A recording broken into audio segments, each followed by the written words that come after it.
luôn vận động không ngừng. Mọi thứ thay đổi theo từng khoảnh khắc. Những gì ta cho là may mắn hôm nay có thể trở thành bất hạnh ngày mai. Ngược lại, những điều ta xem là bất hạnh lại có thể mở ra cơ hội tốt đẹp hơn trong tương lai.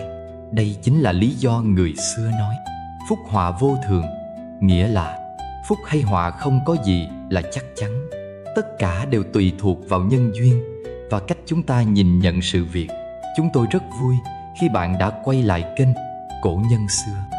Sau đây, mời bạn lắng nghe nội dung phúc họa vô thường, có chưa chắc là phúc, mất chưa chắc là họa.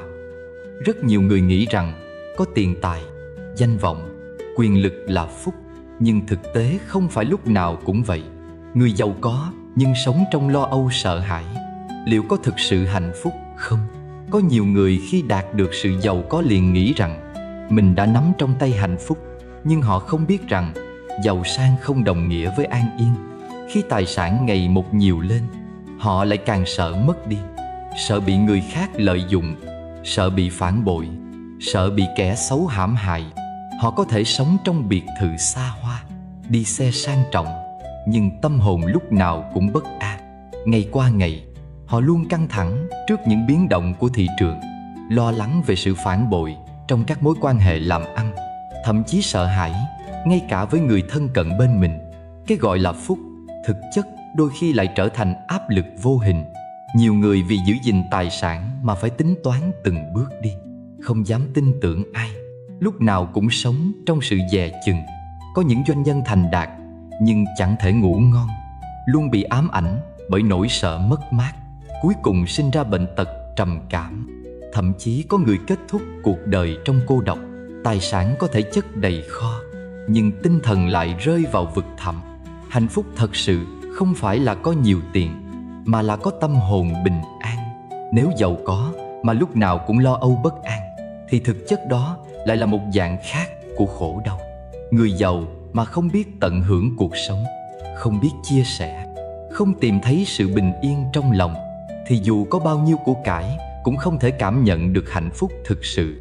Người có địa vị cao nhưng bị cô lập, liệu có vui vẻ không?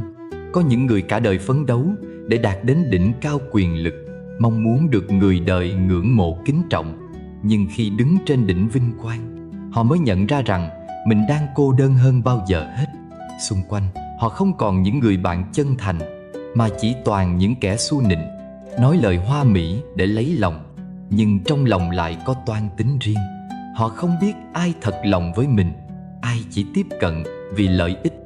Lời nói họ nghe hàng ngày chỉ toàn là những điều đẹp đẽ, nhưng mấy ai dám nói sự thật đâu. Sự cô lập không đến từ bên ngoài, mà từ chính vị trí họ đang đứng.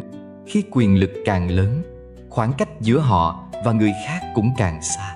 Họ không thể dễ dàng chia sẻ tâm tư, vì càng bộc lộ điểm yếu càng dễ bị lợi dụng. Những quyết định của họ luôn bị soi xét, mỗi bước đi đều phải cẩn trọng.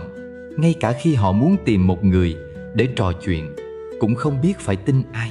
Sự nghi ngờ dần dần xâm chiếm tâm trí, khiến họ không còn cảm nhận được sự ấm áp của tình người.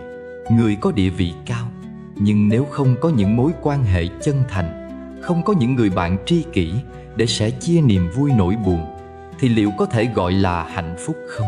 Khi mọi cuộc gặp gỡ đều mang tính lợi ích, khi mọi lời nói xung quanh đều giả dối, liệu con người có còn cảm nhận được niềm vui thật sự không? Một người có thể sở hữu quyền lực tối cao, nhưng nếu trong lòng trống rỗng, không có ai để tin tưởng, không có ai để thực sự lắng nghe mình, thì cuộc sống cũng chỉ là một chuỗi ngày dài cô độc.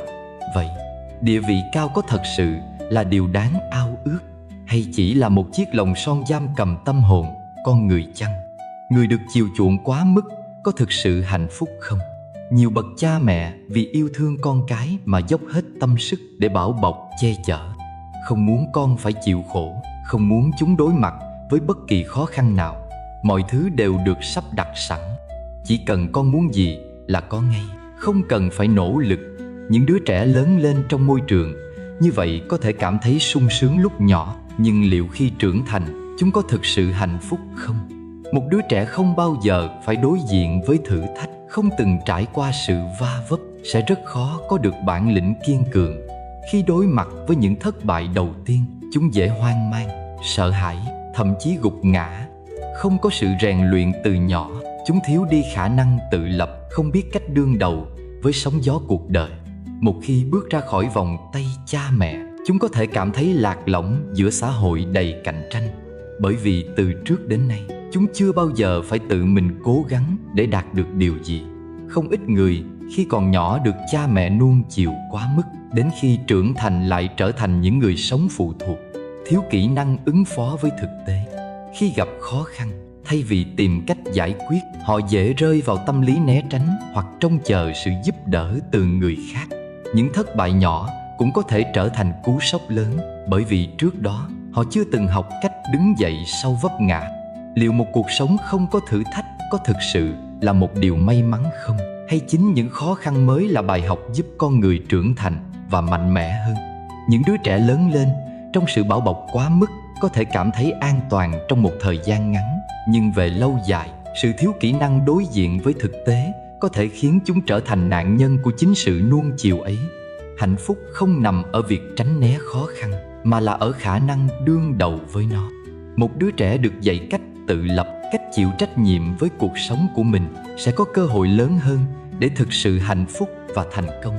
Còn một đứa trẻ luôn được bao bọc, dù có lớn lên trong nhung lụa, nhưng nếu không thể tự đứng vững trước những sóng gió của cuộc đời, thì liệu đó có còn được gọi là hạnh phúc không? Tiếp theo, mất chưa chắc là họa, tức là không phải mọi điều mất đi đều là xui rủi. Mất công việc cũ, nhưng tìm được cơ hội tốt hơn. Khi một người mất đi công việc mà họ đã gắn bó lâu năm, phản ứng đầu tiên thường là đau khổ, hoang mang và thậm chí là tuyệt vọng. Họ cảm thấy như cả thế giới đang sụp đổ, mất phương hướng, lo sợ về tương lai. Những suy nghĩ tiêu cực dễ dàng xâm chiếm tâm trí như: mình sẽ làm gì tiếp theo đây? Liệu mình có thể tìm được một công việc tốt hơn không? Có phải mình không đủ giỏi nên mới bị mất việc không? Tuy nhiên, cuộc đời luôn vận hành theo những cách mà đôi khi con người không thể lường trước. Có những cánh cửa đóng lại không phải để đẩy ta vào ngõ cụt, mà là để mở ra những con đường khác rộng lớn hơn. Rất nhiều người sau khi mất việc đã tìm được một công việc mới phù hợp hơn, phát triển được những khả năng mà trước đây họ chưa từng nghĩ đến. Nếu không rời bỏ công việc cũ, họ sẽ mãi sống trong vùng an toàn, không có cơ hội để thử sức với những điều mới mẻ. Có những người trước đây từng làm một công việc mà họ không thực sự yêu thích, nhưng vì ổn định, vì thu nhập, họ vẫn bám trụ. Khi mất việc, họ mới bắt đầu suy nghĩ nghiêm túc về hướng đi của mình, tìm kiếm một công việc thực sự phù hợp với đam mê và khả năng. Một số người đã mạnh dạn chuyển sang một lĩnh vực hoàn toàn khác, dấn thân vào con đường kinh doanh riêng hoặc phát triển một kỹ năng mới. Và rồi, họ nhận ra rằng mất việc không phải là dấu chấm hết, mà là một cơ hội để làm lại từ đầu với một định hướng sáng suốt hơn. Lịch sử cũng cho thấy nhiều người thành công nhờ những thất bại ban đầu, như Steve Jobs từng bị sa thải khỏi Apple. Đó là công ty do chính ông sáng lập, nhưng điều đó lại giúp ông có cơ hội khám phá những hướng đi mới, và sau này quay trở lại Apple với những ý tưởng đột phá hơn. Walt Disney cũng từng bị đuổi việc vì thiếu sáng tạo, nhưng sau đó ông đã xây dựng nên cả một đế chế giải trí vĩ đại. Nếu những con người ấy cứ mãi chôn chân trong công việc cũ, có lẽ họ đã không thể bộc lộ hết tiềm năng của mình. Vậy nên, nếu một ngày bạn mất việc, đừng vội coi đó là thảm họa. Hãy xem đó như một cơ hội để nhìn lại bản thân, tìm ra điều gì thực sự phù hợp với mình và mạnh dạn bước đi trên con đường mới. Có thể ban đầu sẽ khó khăn, sẽ có những lúc chông chênh, nhưng nếu bạn không bỏ cuộc, rất có thể một cánh cửa tốt đẹp hơn đang chờ bạn phía trước. Đôi khi, mất đi một thứ gì đó không có nghĩa là mất mát, mà chính là sự khởi đầu cho một hành trình ý nghĩa hơn. Mất đi một mối quan hệ, nhưng tìm lại chính mình. Chia tay, đổ vỡ trong một mối quan hệ thường đi kèm với đau khổ, tiếc nuối và cảm giác mất mát. Khi một người từng là một phần quan trọng trong cuộc sống bỗng dưng biến mất, ta dễ rơi vào trạng thái hụt hẫng, cảm giác như mất đi một phần con người mình. Ta nhớ về những kỷ niệm cũ, băn khoăn không biết liệu mình có thể tìm thấy ai đó khác tốt hơn hay không. Đôi khi ta trách móc bản thân, cho rằng mình đã làm sai điều gì đó khiến mối quan hệ tan vỡ. Nhưng sự thật là không phải mối quan hệ nào cũng đáng để níu giữ. Có những tình yêu không mang lại hạnh phúc mà chỉ khiến ta mệt mỏi, dằn vặt. Có những mối quan hệ đầy đau khổ, nơi ta phải chịu đựng tổn thương, hy sinh bản thân nhưng không nhận lại được sự trân trọng. Khi còn trong cuộc, ta có thể không nhận ra hoặc cố tình lờ đi những dấu hiệu cho thấy ta đang đánh mất chính mình. Chỉ khi rời xa rồi, ta mới nhận ra rằng đó không phải là tình yêu mà là sự ràng buộc đầy đau đớn. Mất đi một mối quan hệ không phải là kết thúc, mà có thể là một sự giải thoát, là cơ hội để ta lấy lại tự do và tìm về chính mình. Khi không còn bị cuốn vào những cảm xúc tiêu cực, những tổn thương từ một mối quan hệ không lành mạnh, ta có thể dành thời gian để yêu thương bản thân, để hiểu mình thực sự cần gì và muốn gì. Đây cũng là lúc ta học cách trân trọng chính mình hơn, thay vì đặt hạnh phúc của mình vào tay người khác. Rất nhiều người sau khi bước ra khỏi một cuộc tình đầy nước mắt mới nhận ra rằng họ đã bỏ quên bản thân suốt một thời gian dài. Họ từng vì một ai đó mà thay đổi, chấp nhận những điều mình không thích, cố gắng làm hài lòng đối phương, nhưng rồi vẫn không được trân trọng. Và khi buông bỏ, họ có thể tìm lại con người thật của mình, theo đuổi những ước mơ sở thích mà trước đây họ từng từ bỏ. Có những người sau khi chia tay đã tìm được một người phù hợp hơn, một người thực sự yêu thương họ đúng nghĩa, không khiến họ phải đau khổ hay đánh mất bản thân. Nhưng cũng có những người không cần một ai khác, vẫn có thể sống hạnh phúc bằng chính nội lực và sự trưởng thành mà họ có được sau những tổn thương. Vậy nên, nếu một mối quan hệ kết thúc, đừng quá bi lụy hay dằn vặt. Hãy coi đó là một cơ hội để làm mới chính mình, để bước sang một trang khác trong cuộc đời, nơi bạn có thể sống hạnh phúc hơn, tự do hơn và yêu thương chính mình nhiều hơn. Vì đôi khi, mất đi một người không phải là mất tất cả, mà chính là tìm lại những điều quý giá mà bạn đã vô tình bỏ quên trong những tháng ngày cũ. Gặp khó khăn, nhưng nhờ đó mà mạnh mẽ hơn. Cuộc đời không phải lúc nào cũng là một con đường bằng phẳng. Sẽ có những lúc ta phải đối diện với khó khăn, thất bại, thậm chí là mất mát, đau đớn. Những thử thách ấy có thể khiến ta gục ngã, khiến ta hoài nghi về bản thân, về cuộc sống. Nhưng chính những giây phút tưởng chừng như tồi tệ nhất ấy là những bài học quý giá giúp ta trưởng thành và kiên cường hơn. Nếu cuộc đời lúc nào cũng thuận lợi, con người sẽ trở nên yếu đuối. Một người chưa từng trải qua khó khăn, chưa từng phải đấu tranh để đạt được điều gì đó, thì rất dễ sụp đổ khi gặp biến cố đầu tiên. Cũng giống như một cái cây được trồng trong điều kiện thuận lợi, luôn được che chắn khỏi gió bão, thì bộ rễ của nó sẽ yếu ớt, không thể bám sâu vào lòng đất. Ngược lại, một cái cây phải đối diện với mưa gió, phải vươn mình để sinh tồn, sẽ có một bộ rễ mạnh mẽ, có thể đứng vững trước mọi thử thách của thiên nhiên. Những người đã từng trải qua khó khăn, mất mát thường có một ý chí mạnh mẽ hơn. Họ hiểu rằng cuộc sống không bao giờ là dễ dàng, nhưng nếu biết cách đứng lên sau mỗi lần vấp ngã, họ sẽ trở nên cứng cỏi hơn. Họ không còn dễ dàng gục ngã trước những thất bại nhỏ nhặt, không còn hoảng loạn khi đối diện với nghịch cảnh. Họ học được cách chấp nhận thực tại, tìm ra hướng đi mới, thay vì than vãn hay đổ lỗi cho số phận. Có những người đã từng mất tất cả, nhưng nhờ đó mà tìm ra con đường mới, thậm chí vươn lên mạnh mẽ hơn trước. Một người từng thất bại trong sự nghiệp có thể từ đó tìm ra lĩnh vực phù hợp hơn với mình. Một người từng mất đi tài sản có thể nhờ vậy mà học cách trân trọng giá trị thực sự của cuộc sống, trở nên khôn ngoan hơn trong cách quản lý tài chính. Một người từng trải qua đổ vỡ trong tình cảm có thể nhờ đó mà hiểu rõ hơn về bản thân, biết cách yêu thương và lựa chọn đúng người hơn trong tương lai. Những khó khăn mà ta gặp phải không phải để khiến ta gục ngã, mà là để tôi luyện bản thân, ta trở nên mạnh mẽ hơn. Thay vì oán trách số phận, ta có thể học cách nhìn nhận thử thách như một cơ hội để rèn luyện ý chí. Mỗi lần vượt qua một khó khăn, ta lại có thêm kinh nghiệm, thêm bản lĩnh để đối diện với những điều lớn lao hơn trong cuộc sống. Vậy nên, đừng sợ hãi khi gặp thử thách, cũng đừng bi quan khi rơi vào nghịch cảnh. Hãy tin rằng mọi khó khăn đều có giá trị của nó. Và nếu ta kiên trì, giữ vững niềm tin, thì một ngày nào đó ta sẽ thấy rằng chính những ngày tháng gian khổ ấy đã giúp ta trở nên mạnh mẽ hơn bao giờ hết. Cuộc sống luôn vận động không ngừng. Mọi thứ quanh ta đều thay đổi từng ngày, từng giờ. Hạnh phúc đến rồi đi, nỗi buồn cũng chẳng tồn tại mãi mãi. Con người hôm nay có thể vui cười trong thành công, nhưng ngày mai cũng có thể rơi vào khó khăn, mất mát. Không ai có thể kiểm soát được. Tất cả mọi thứ trên đời cũng không ai có thể giữ mãi một trạng thái bất biến.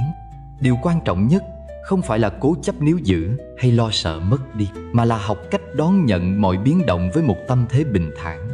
Không quá vui mừng khi có được điều gì, vì có thể đó không phải là phúc thực sự. Nhiều người nghĩ rằng có tiền bạc, có địa vị, có danh vọng là niềm hạnh phúc lớn lao. Nhưng rồi họ lại bị cuốn vào vòng xoáy lo lắng, sợ mất đi những gì mình đang có. Một người giàu có nhưng luôn sống trong hoang mang, sợ bị phản bội, sợ bị đánh mất tài sản, liệu có thực sự hạnh phúc không? Một người có quyền lực nhưng không có ai thực lòng bên cạnh, liệu có cảm thấy mãn nguyện không? Đôi khi, những gì ta tưởng là may mắn lại mang đến phiền não. Những gì ta xem là thành công lại trở thành gánh nặng. Không quá đau khổ khi mất đi điều gì, vì có thể đó là cơ hội để ta tìm thấy điều tốt đẹp hơn. Mất mát luôn khiến con người đau lòng, nhưng liệu mất đi có phải lúc nào cũng là điều bất hạnh chăng? Một người mất đi công việc cũ có thể tìm được một con đường tốt hơn, phù hợp với bản thân hơn. Một mối quan hệ tan vỡ có thể mở ra cơ hội để ta tìm thấy một người thực sự trân trọng mình. Cuộc sống luôn vận hành theo cách riêng của nó, và đôi khi những điều tưởng chừng như bất hạnh lại chính là sự sắp đặt để ta bước sang một giai đoạn tốt đẹp hơn. Luôn giữ vững niềm tin vào nhân quả, vì mọi sự xảy ra đều có lý do của nó. Mỗi điều đến và đi trong cuộc sống đều không phải ngẫu nhiên. Một hạt giống gieo xuống sẽ cho ra loại cây tương ứng. Một hành động thiện lành sẽ mang lại kết quả tốt đẹp. Một suy nghĩ tiêu cực có thể dẫn đến những điều không may. Nếu ta biết chấp nhận mọi việc bằng lòng tin vào nhân quả, ta sẽ không còn oán trách cuộc đời hay sợ hãi trước tương lai. Bởi lẽ, điều gì đến là do duyên, điều gì đi là do hết nợ. Hiểu được rằng phúc họa vô thường, mọi thứ đều tùy duyên, ta sẽ không còn quá lo lắng hay sợ hãi trước những thay đổi trong cuộc sống. Phúc và họa như hai mặt của đồng xu, luôn song hành và có thể đổi thay bất cứ lúc nào. Hôm nay có thể là một ngày tồi tệ, nhưng biết đâu ngày mai lại mở ra một cơ hội mới. Hôm nay có thể là một ngày hạnh phúc, nhưng ai biết được ngày sau sẽ ra sao. Khi ta hiểu được rằng cuộc đời vốn vô thường, ta sẽ học cách chấp nhận mọi thứ nhẹ nhàng hơn. Không cưỡng cầu, không níu kéo, không bám chấp vào những điều không thuộc về mình. Hãy sống ngay thẳng, lương thiện, làm những điều tốt đẹp, rồi cuộc đời sẽ an bài những gì xứng đáng dành cho ta. Dù cuộc đời có đổi thay ra sao, điều quan trọng nhất vẫn là cách ta sống mỗi ngày. Nếu ta sống chân thành, lương thiện, biết cho đi và trân trọng những gì mình có, thì dù gặp phải nghịch cảnh, ta vẫn không đánh mất chính mình. Khi ta sống tốt, nhân quả tự khắc sẽ an bài. Có thể không ngay lập tức, nhưng rồi mọi việc sẽ dần dần xoay chuyển theo cách phù hợp nhất với những gì ta đã gieo trồng. Cuộc đời là một hành trình dài, và ta không thể biết trước điều gì đang chờ đợi phía trước. Thay vì lo lắng hay sợ hãi, hãy học cách đón nhận tất cả bằng một tâm hồn rộng mở. Dù là niềm vui hay nỗi buồn, dù là thành công hay thất bại, hãy cứ bình thản, bởi mọi thứ đều là một phần của cuộc sống. Phúc hay họa, suy cho cùng, cũng chỉ là những trạm dừng chân tạm thời trên chuyến xe mang tên nhân sinh. Cuộc sống luôn vận động và thay đổi. Không ai có thể nắm giữ mãi điều gì trong tay. Nhưng khi hiểu được quy luật vô thường, khi biết đón nhận mọi điều bằng một tâm thế bình thản, chúng ta sẽ tìm thấy sự an nhiên giữa dòng đời biến động. Hãy sống ngay thẳng, lương thiện, làm những điều tốt đẹp, rồi cuộc đời sẽ tự an bài những gì xứng đáng dành cho ta. Nếu bạn cảm thấy những chia sẻ này hữu ích, hãy nhấn đăng ký kênh để tiếp tục đồng hành cùng nhau trên con đường tìm kiếm bình an và trí tuệ. Đừng quên bật chuông thông báo để không bỏ lỡ những video mới nhất. Chúc bạn luôn vững tâm và an vui trong mọi hoàn cảnh.